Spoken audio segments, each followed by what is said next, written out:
Excellencies, ladies and gentlemen, I'm delighted to have the opportunity to open this conference together with our partners, the British and the French Embassy and the Hungarian Economic Association.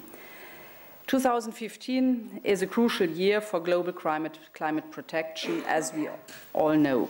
We hope to agree on a new binding climate protection agreement at the UN Climate Summit due to take place in Paris in December. One thing has become clear since the UN addressed the topic of greenhouse gases and global warming for the first time over 30 years ago. Our task is not simply to deal with the problems posed by climate change here and now, but to ensure that the sources of life on our planet are preserved for the generations to come. In order to achieve this, we must restructure our economic and social systems. The new climate economy report clearly shows that this transformation presents not only a huge challenge, but also an opportunity. It serves as an excellent basis for a discussion which political, economic, business, and societal decision makers need to have, namely on how to reconcile ongoing economic growth with sustainable protection of the climate and our resources. If short-sighted cost-benefit considerations prevent this from happening, then it will not be possible to maintain growth and prosperity in the long term. Against this backdrop, the German government wants to make climate protection become a driver of progress to boost prosperity and competitiveness. An ambitious climate and energy policy supports low-carbon restructuring of the economy and is therefore also a strategy for innovation and growth. Germany's goals are ambitious. First of all, the aim is to reduce greenhouse gas emissions by 40% compared to 1990 levels by 2020, and by as much as 80 to 95% in the long term by 2050. Since the beginning of the 1990s, we have seen the decoupling of economic growth and greenhouse gas emissions. A 25% reduction of greenhouse gas emissions has gone hand in hand with a 37% rise in gross domestic product, going to show what has been mentioned before, that economic and ecological interests do not conflict with one another.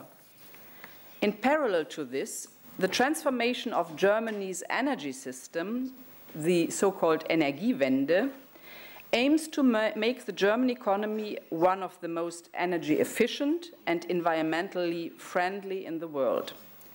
The aim is that renewable energy, which currently makes up 27% of all energy, be expanded to provide 40 to 45% by 2025 and 80% by 2050.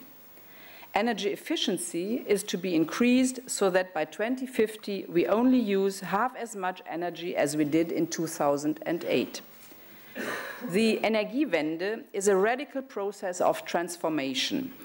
Its success depends on various factors, but allow me to mention just two. Firstly, on using state-of-the-art technology. The German government has thus made available 3.5 billion euros for an energy research program. The impetus provided by this program can already be seen, for example, in the registration of patents. Since 2006, the number of patents registered in the field of renewable energy has tripled. Second, it also depends on people using energy sparingly and efficiently. As we use energy for all aspects of life, the program aimed at promoting greater energy efficiency is directed at the business sector just as much as private households. Energy efficiency is everybody's business. Today, renewable energy has for the first time become the biggest source of power generation in Germany. Our energy is not only increasingly green, but consumers are also using energy more sparingly. Ladies and gentlemen, Germany is not just interested in advancing environmental and climate protection in our own country. We want to see progress at the international level too. We have thus greatly contributed to making the topic of environmental and climate protection of the EU's key policy field.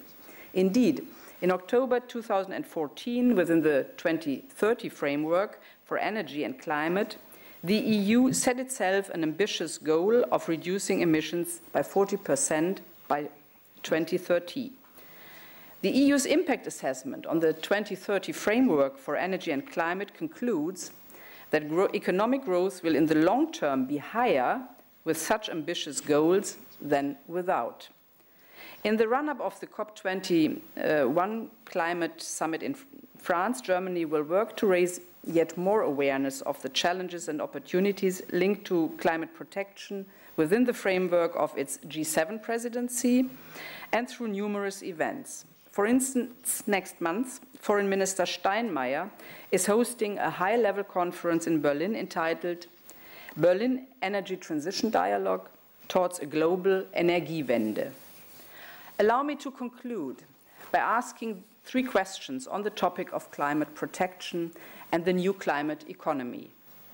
When, who, and how?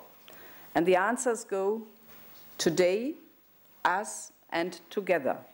And on that note, I wish you very stimulating discussions and many new promising ideas. Thank you for your attention.